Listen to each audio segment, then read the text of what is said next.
السلام علیکم۔ فجر کی نماز کی اہمیت۔ تو فجر کی نماز یہ فیصلہ کرتی ہے کہ کون منافق ہے اور کون مومن ہے۔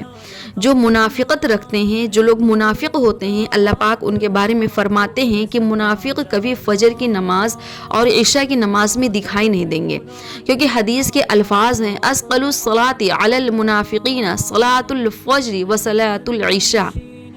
منافقین پر دو نمازیں بھاری ہیں، ایک عشاء کی نماز اور ایک فجر کی نماز۔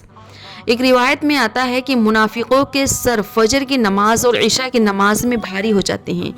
ایک روایت میں ہے کہ نبی کریم صلی اللہ علیہ وسلم نے ارشاد فرمایا کہ منافقوں کی نشانیوں میں سے ایک نشانی یہ بھی ہے کہ وہ نماز میں ہمیشہ لیٹ آتے ہیں۔ فجر کی نماز اور عصر کی نماز میں فرشتوں کی ڈیوٹی چینج ہوتی ہے۔ جب صبح فجر کی نماز ہو رہی ہوتی ہے تو فرشتے آ جاتے ہیں، اور جو فرشتے پوری رات انسانوں کے ساتھ رہے ہیں وہ چلے جاتے ہیں۔ عصر میں نئے فرشتے آ جاتے ہیں اور یہ چلے جاتے ہیں۔ جب فرشتے واپس اللہ پاک کے پاس پہنچتے ہیں تو فرشتوں سے اللہ پاک سوال کرتے ہیں کہ میرے بندے کو کس حال میں چھوڑ کے آئے ہو؟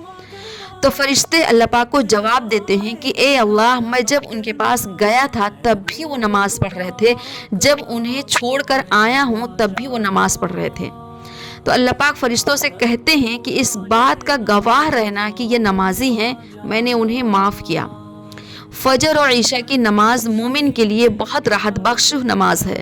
اس ٹائم انسان اپنے کام سے فارغ ہو چکا ہوتا ہے، اپنے گھر میں ہوتا ہے، سکون سے نماز ادا کرتا ہے، اطمینان سے اپنے رب سے باتیں کرتا ہے، اور مومن کے لیے یہ نماز انتہائی راحت بخش نماز ہے۔ اور فجر کی نماز منافق کے لیے بھاری ہوتی ہے، لیکن مومن کے لیے بہت سکون والی نماز ہے۔ بندہ صبح صبح ایک دم فریش اٹھتا ہے، اپنی ضروریات سے فارغ ہو کر سب سے پہلے اپنے رب کے سامنے ہاتھ باندھ کر کھڑا ہو جاتا ہے، اپنے رب سے باتیں کرتا ہے، نماز کے بعد اپنے پورے دن کی امن اور سکون کی دعائیں کرتا ہے، قرآن پڑھتا ہے۔ قرآن کے ایک ایک لفظ پر اللہ پاک اسے ڈھیروں نیکیاں دے رہے ہوتے ہیں، اور دن کا آغاز کرنے سے پہلے وہ شخص اپنے رب کے یہاں عارضی لگا چکا ہوتا ہے۔ کسی نے سچ کہا تھا کہ جتنے لوگ جمعے کی نماز کے لیے مسجد تشریف لاتے ہیں، اگر اتنے لوگ فجر کی نماز میں آنے لگیں تو بیت المقدس کو آزاد ہونے سے کوئی نہیں روک پائے گا۔ تو جو شخص فجر کی نماز جماعت سے پڑھ لیتا ہے وہ اللہ پاک کی امان میں آ جاتا ہے۔